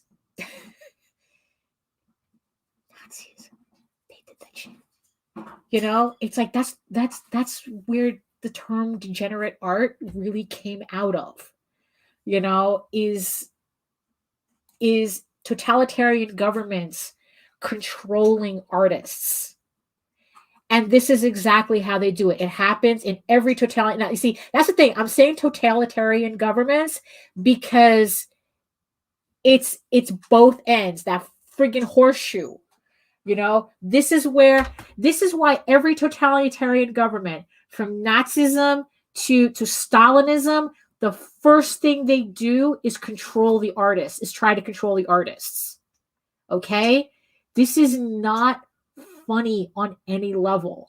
That's why the arguments, the flames coming out the side of my face, that type of it's like, I mean, people don't understand. It's like when you're reducing artwork to a checklist, and to a checklist of acceptable and unacceptable, this is what you're doing. You're not protecting anybody. You're trying to control. Okay? And right, yeah. And that's the problem too. And that's part of what they're doing. Most of these people that tout this shit to goad others into restraining themselves. Right, no, absolutely. It's just another form, especially the way it is online. It's just another form of bullying. Like, these kids have figured out how to bully while looking woke about it, and there ain't nothing woke about what they're doing. There's nothing woke, there's nothing feminist, there's nothing progressive about what they're doing. This is all totalitarian tactics. you know, making creative people fear being creative. Okay. I mean, the only difference is that, you know, these are 15-year-olds online arguing with adults, you know, that, you know, um yeah, that's that too. It's not flames, it's steams, it's, you know, the twirling birds, it's the whole thing. Yeah, burning tires, that screeching sound. I really I dislike these people so much, you know, because of what I see them do to artists, to artists online. I mean, I guess I'm lucky at this moment that I guess, like, either my experience, I've locked down my accounts pretty much. So I'm not getting like any randos coming in trying to demand shit. So I haven't experienced anything like this personally, but I've seen other artists have to deal with this nonsense. And it drives me up the wall.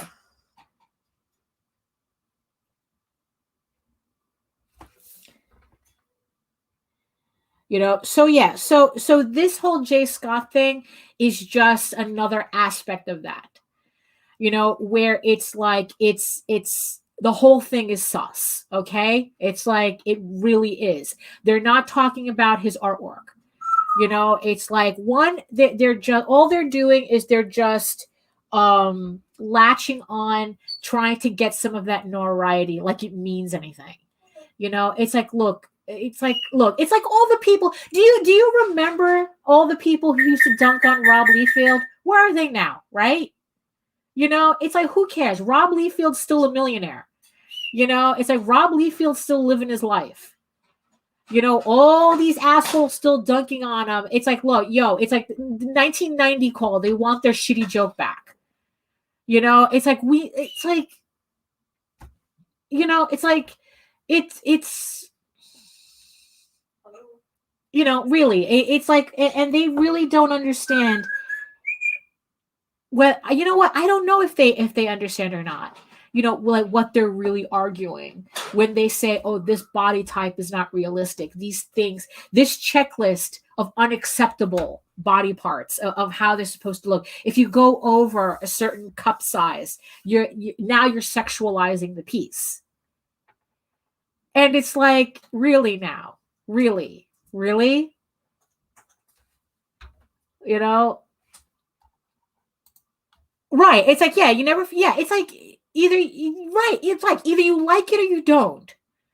You know, I mean, it's like, okay, fine. I can accept, it's like, and you see, and this is the thing too.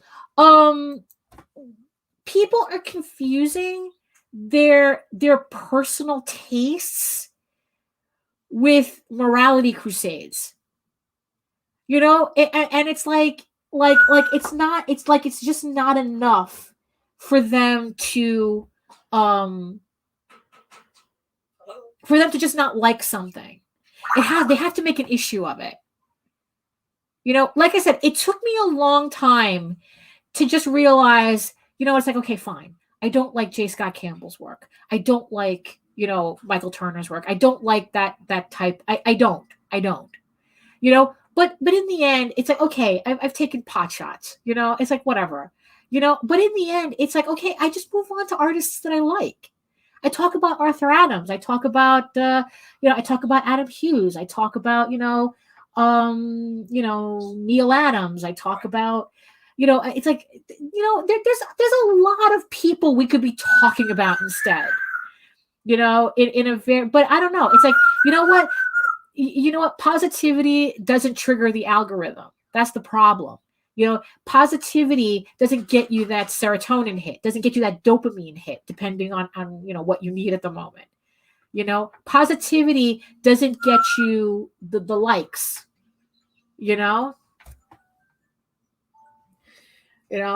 It's like that's just what it is, and it's like, so it's like it's a lot easier for people to be absolutely insane and negative for the attention, because that's you know, okay. Milo Manara, the whole Milo Manara incident was different, and I'm gonna, let's talk about that. Let's talk about that a little bit. So a couple of years ago, Marvel had hired Milo Manara to do covers for them. Now here's the thing: you're hiring fucking Milo Manara, all right? So that already tells me everything I need to know about your thought process, okay? So now the thing is, though, Milo Manara did several covers for Marvel that nobody gave a shit about, all right? It's like, actually, he had done, like, I think, like, at least 10 covers that nobody, I guess, like, there were variant covers, X-Men variant covers. It's like you have, Storm with the O face, the whole thing, because that's why you hire Milo Manara, okay? So there was like all these covers that he did already that nobody gave a shit about, just putting it out there. And until he did that Spider-Woman cover, or that the Spider-Woman, Spider-Woman or something, whatever. You can look it up. Just Milo Manara comic cover. You'll find it. So, it was, but the thing is, though, it was typical Milo Manara, bitch with her ass in the air type of thing. I mean, really, it was typical Milo Manara, okay? But this cover, holy crap, it caused an explosion of controversy, right? But here's the thing. Here's the thing about that Milo Manara cover, right? Like I said, Milo Manara, you look at the cover, yeah, that's a Milo Manara cover. I mean, there was, to me, someone who was very familiar with that work, that was a Milo Manara cover. What else are you hiring him for? But here's the thing. The real controversy wasn't the fact that Milo Manara did that cover. The real controversy was how, well, at least to me, was how Marvel tried to push him under the bus. Like, their friggin' editors didn't know who they were hiring. Like, there wasn't an editor who didn't approve that cover. Like, they were literally trying to pretend that they had no idea who Milo Manara was. And I'm like going, that is more offensive than anything that's going on in this controversy. And the thing is, too, is that what added salt to the wound was that just a couple of months ago, I think it was like San Diego Comic-Con. At San Diego Comic-Con, there, Marvel, the representatives were talking about how Spider-Woman, this exact title, was going to be their premier feminist book, that's going to appeal to women and girls. And, it's like it was going to be their girl line. And then they released a fucking Milo Manara cover. So it was, honestly, it was the bullshit that surrounded that cover that I found offensive more than the cover. I mean, the cover, honestly, I didn't find offensive because it was a Milo Manara cover. I mean, I know the context, okay? That's the cover you hire Milo Manara for. But it was all the nonsense that Marvel tried to do to kind of cover up the fact that they hired Milo Manara. I mean, it doesn't matter that it was a variant cover, okay? What it is that this is part of Marvel's problem of not knowing what they're selling. It's like, are you selling a children's line? Or are you selling comics for adults? Because you can't really have both at the same time. You can't say that Spider-Woman is going to be your, premier lineup for girls and then hire Milo Manara to do a variant cover. So, so that was a whole, that was really, that was the real issue with the Milo Manara cover, not necessarily the cover itself, So so yeah, so it's like, so that's let's see, what is it? It's like, if people that chase the rage winds red Manara, the storms. Well, it's like, but that's the thing though. It's like I said, I think that the problem was not Manara himself. It ended up like that because Marvel was trying to throw him under the bus. Like he came to them, like, oh, we didn't know he was going to do this cover. Yes, you did. You hired goddamn Milo Manara. What were you expecting? That was a whole other issue. Okay. And honestly, side note, I'm not getting even started on how Frank Cho completely latched his hoe ass to that whole controversy for notoriety. Okay. It's like, I'm not, it's like, after that whole thing, it's like, okay, Frank Cho's dead to me. Yeah, well, that and finding out some other personality issues that he has, but that's a whole other thing, because it's like, that dude attention whored on Milo Manara's coattails the entire time. So it's like, I'm not feeling that, but that's a whole other thing. That's, so, wow. So I was supposed to be inking today, I was supposed to be inking. But I guess we just had another convention groupthink.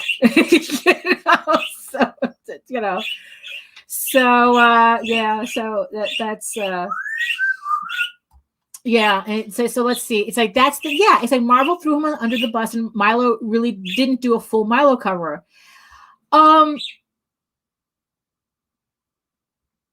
don't, like I said, I think that the cover, it was a Milo cover. It didn't bother me at all. I just think that everything else, it's like, we're talking about people who,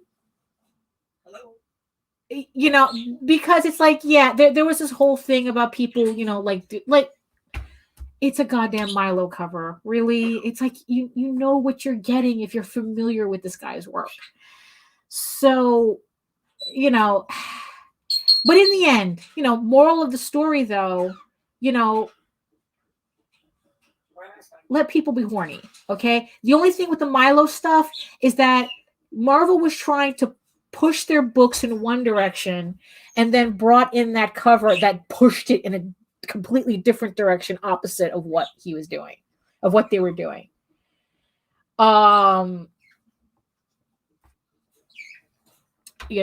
So it's like, it's yeah, but you know what?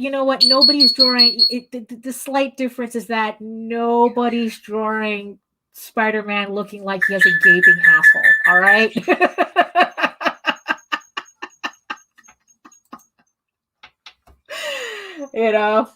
So there you go. Yeah, so you and Jake can high five over finally getting me to do that rant today. I was trying to avoid it, but there's no avoiding it, right? But however, it is art related. So, so we did at least get an art related rant, so it's all in context. It's all context. Moral of the story, let artists be artists. Okay. It's like, if they want to draw horny, they're drawing horny regardless of how you're in your feels about it. All right. It's like, just, it's like, really, it's like, if you dislike or outright hate an artist's style, go find an artist that you do like and promote them. Don't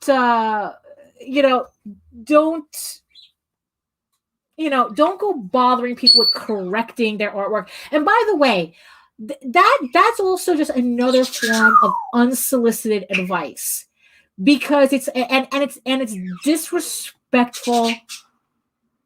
It's incredibly disrespectful to take somebody's artwork and telling them, oh yeah, I fixed it for you. It's like, fuck you. I didn't ask you to fix anything. It's like, it's like somebody coming to me going, oh, I fixed it for you.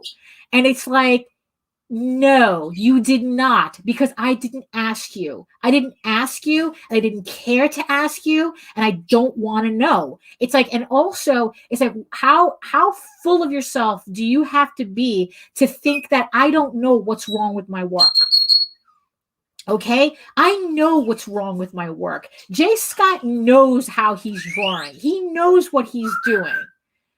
Okay, and it's like, and it's like, yeah, so it's like, no, it's like, you're not, it's kind of like the people who, it's like, they hear that you like something, and they think that, oh, that's only, you only like something because you don't know all the things that are wrong with it because they hate that thing. It's like, no, it's because I like it because I like it, not because I don't know what's wrong with it.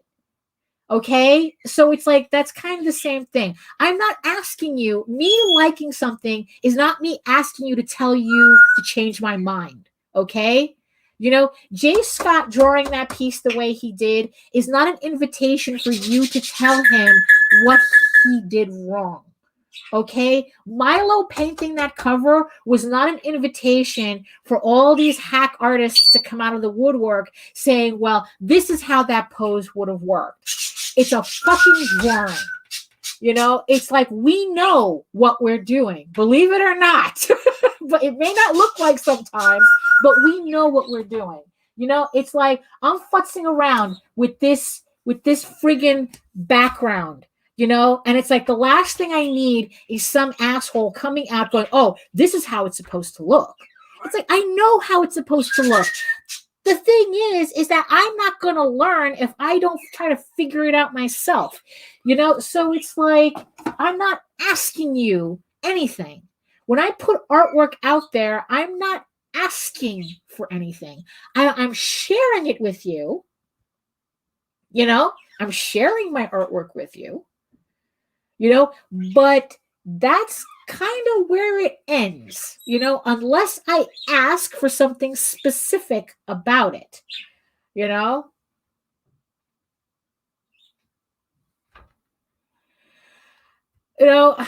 mean, you know what, if let me put it to you like this. If Peter Parker looked like he was done by Tom of Finland, I would agree with you. If the Incredible Hulk was painted like if Tom of Finland was still alive and Marvel hired Tom of Finland to do a Hulk cover, I'd agree that it's like, oh, we had all these Tom of Finlands, but we get a Milo Manara and everyone goes crazy. But it's like, it's like, I know it's that argument that's like, oh, that the male characters are just as, fantastically designed as the female characters. And there is a difference. There is a difference. There are little things that make it different. But you know what? Moral of the story, it doesn't matter. These characters don't exist. So they're not real. So for everybody to get all uptight about how a pose is unrealistic is ridiculous. One, it's comics. The last thing comics should be is realistic. I don't want realism in my comics. It's like, look, I draw funny animals and I have a comic about a unicorn girl. I am not interested in realism. Not interested. So it's like, so in the end, it's arguing about realism and what's realistic and body types and it's like, no, it's all irrelevant. Wow. It's all irrelevant. People arguing, to kind of touch on what Jake says, people arguing how characters are underage. It's a cartoon character. They have no age. There is no age. Right. Yeah. It's like, I hate, if there's a genre of comics that I hate, it's slice of life. Okay. I hate that. I think, like, really, The comic that really made me give up on a lot of mainstream comics, even though the joke is that it's not a mainstream comic, was a book called Persepolis. I threw that book in the garbage. I was so mad. I had picked it up because it was getting like all these rave reviews and stuff. And I picked it up and I was so mad. I threw it in the garbage because it's like, what the fuck book is this? It's like, what are you telling me? That it's like that Iranian people are just as boring as Americans?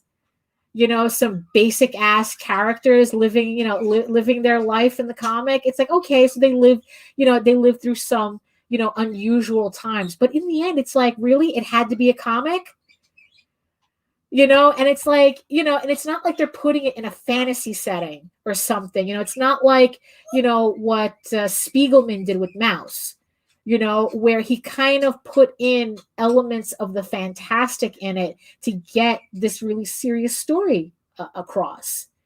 It's like, so yeah, I'm not interested in comics being realistic. So you know what? In the end, I'm not interested if your characters look a certain way, you're drawing it a certain way, or they have no internal organs, or, you know, they're fighting, you know, in the middle of a snowfield and they're wearing nothing but a bikini. And it's like, you know, with not an inch of frostbite on them. It's like, I'm not interested in realism. Okay? Outside is realistic as fuck if you want realism. You know? You know, I mean, it's like, well, I mean, but that's yeah, it's like the reviewers for not being honest. That's a whole other issue too. That's why I don't go by reviews anymore with stuff. It's like either I know immediately I'm interested or I'm not.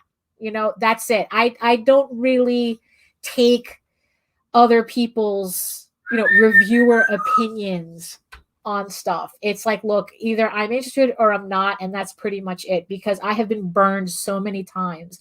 There is literally an author I refuse to read because he recommended a book that was so stupid. I actually figured out how to get a digital refund, to get a refund on a digital book from Amazon, because I refused, and it's like, and I, to this day, I refuse to even like listen to this guy, because it's like, no, if this is the type of garbage you recommend, everything you say is sus, you know, is suspect, you know, everything. So, okay. So high five yourselves for getting a rant out of me. And and I had wanted to do more I was going to I mean, go ahead, make the review show. I mean, but the thing is though, there are two things you have to consider. It's like, are you actually like going to review where you break down why you feel certain things don't work for you? Or is it just like you're going to do recommendations? Are you going to do actual critiques, which is kind of related to what we were talking about before with Jay Scott, someone trying to do a critique and, you know, having that blow up in their face? I mean, it's like, you know, that's the thing. I mean, you know, so that's the thing. So yeah, so I think, you know, so we're already running a little over 2 hours. So I really have to seriously ink this stuff. So I'm going to be working on this afterwards. So I'm going to continue working on this after the live stream. But, you know, look, at least, you know, we got to have some laughs and some fun, you know, with it. You know, so, you know, so I think, you know, it was a successful stream in that, you know. So I want to, you know, so let's see. So let's clean up here and make it,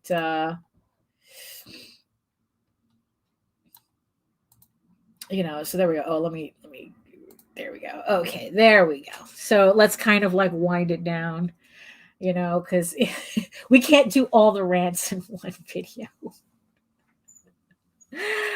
So, okay. So, thank you everybody for making it through another live stream, and extra love to everybody in the chat, you know, for keeping for making this 2 hours fly by, you know. You guys know all my buttons. So, right? So, you can check out all my social media sites here. Here. Check out all my social media sites listed here beside me, or you can head on to egoworks.com, where you can see all of my links and galleries, like my DeviantArt, like my Fur Affinity page. That's the exclusive home of the uncensored House of Bob. You know, if you want to get your horn on. Also, you'll find links to the EGORAVEN Heir of the First Unicorn Kickstarter, which is currently, you know, running. We still have some time on it to meet all the stretch goals. And again, I want to thank everybody as how you guys just made it happen with that campaign. You know, and it's like, I hope you are enjoying the book too, you know, as opposed, you know, and not just buying the book because I entertain you with my silly rants. So, you know, at least read it. Yeah, so if you want to learn more, kind of, sort of, if you consider this educational, if you want to learn more about art, illustration, and making comics, again, if you're watching this on Facebook, this is all, you can watch everything on YouTube. Don't forget to like, comment, share, subscribe, you know, everything that makes the algorithm happy. I am actually really close to breaking 900 subscribers. So keep sharing links and sharing the videos. Because it's like I'm going to have to seriously actually, you know, promote to get that road to 1,000 subscribers. You know, it's like, that would be nice to finally break 1,000 subscribers. So yeah, and also, what else? Oh yeah, before you go, don't forget to sign up in the link below at the website. Well, at the website too. Sign up for the monthly newsletter, where you'll get updated with all our projects that me and JD do. And not only that, but you also get $40 worth of free comics as downloadable PDFs for signing up. So you get to enjoy all the books that we're talking about on the show. So yeah, so you get like the first 3 issues of Tall Tales and the first 3 issues of the Oswald Chronicles to try out. Well, to enjoy, you know, because you get them for free. So for signing up, so do that. So yeah, so thanks for sharing your time with me. I appreciate I see these little emojis. I don't know if you can see them on your end, but I can see the little emojis here, that you guys had a good time. So I'm glad, you know, that I was able to entertain you at least for 2 hours. So. So thanks a lot. So again, let's see. So any last, like, let's get some. So any last words? You really want to know my process? Absolutely. Usually starts with a holla and ends with a creamsicle. And then if there's time in between, Thundercats. Ho!